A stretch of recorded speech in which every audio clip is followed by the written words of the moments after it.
Let's bring in this conversation now. The Portfolio Committee on Cooperative Governance and Traditional Affairs on Thursday received its first substantive briefing on the Local Government Municipal Structures Amendment Bill of 2026, commonly known and referred to as the Municipal Coalitions Bill.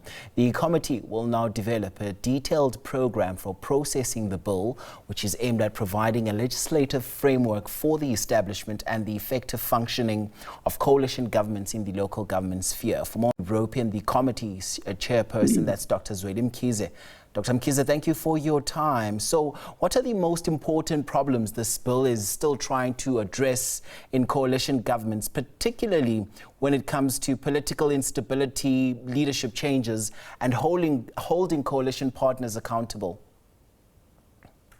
Yes, thank you very much. It's a very, very important bill because it gives a framework of how to manage the coalition governments, particularly in the municipalities, because around the year 2000, there were about 29 hung municipalities, but in 2021 there were about over 80 hung municipalities, which means the coalition governments in municipalities need to be structured in a standardized way.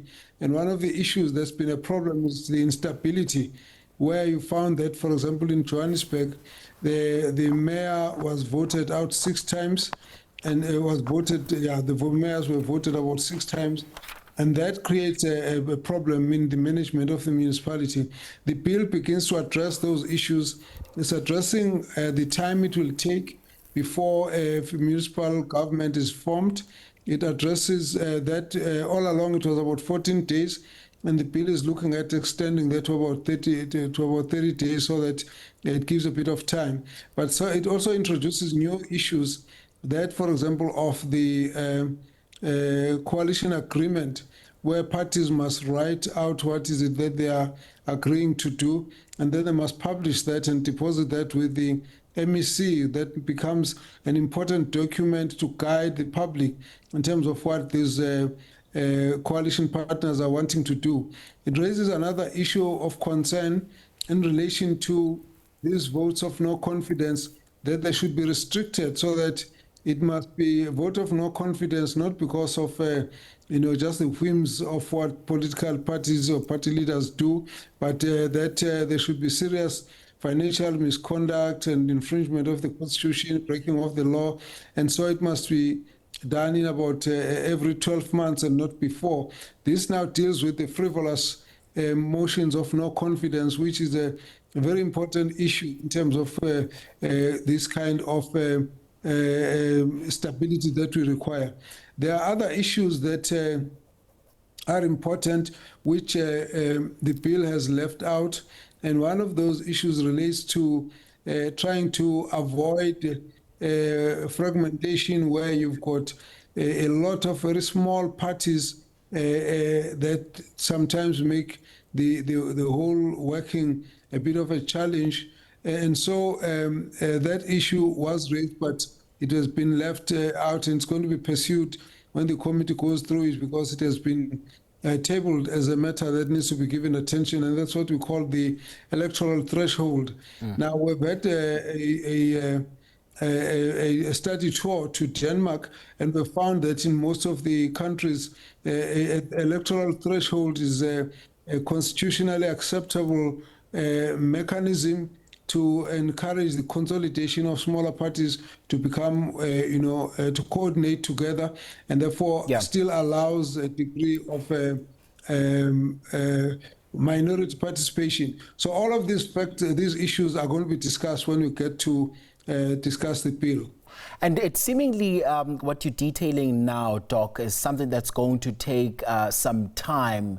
And with the local government elections that are now scheduled for the 4th of November and the committee that still needs to begin substantive deliberations, is there realistically enough time for the Municipal Structures Amendment Bill to be passed and implemented perhaps before the elections even? It's not possible. It's too close. We've got about 69, 68 days now before the elections. Yeah. It will take quite a while to go through this process. If you go through the history of passing of legislation, way back in the early days of our democracy, it used to take about 5 months to process these bills. But if you went to the fifth administration, it took over 20 months to process. In the in this current administration, it's taking about 34 months to process. There are lots of issues involved. The bill of this nature requires a lot of consultation. At the point at which the government is drawing the bill, there has to be public participation. At the point at which the committee is taking the bill, there has to be public participation. And the bill has to, although it's not tagged yet, but it's supposed to be in a bill that affects provinces. So provincial government through the NCOP, National Council of Provinces, they will have to take the bill for consultation, and that will drag a bit of time. So I think it is fair to just allow the process so that the constitutional principles of public participation are properly respected, and that there's adequate work done to process the bill and analyze it and everything. That will help so that you don't have at the end of the process the bill being taken to court to challenge it on constitutionality. We have seen a number of bills being struck because of the inadequate public participation. This bill has already got a number of civil society formations who are coming over, and they are also interested in saying they do want to participate, and so we need to respect that. So the 68 days, right, the 69 days that are remaining are too short a notice for it. All right, that's the chairperson for the Committee on Cooperative Governance and Traditional Affairs. That's Dr. Zweli Mkhize joining us there. Thanks so much indeed for your time.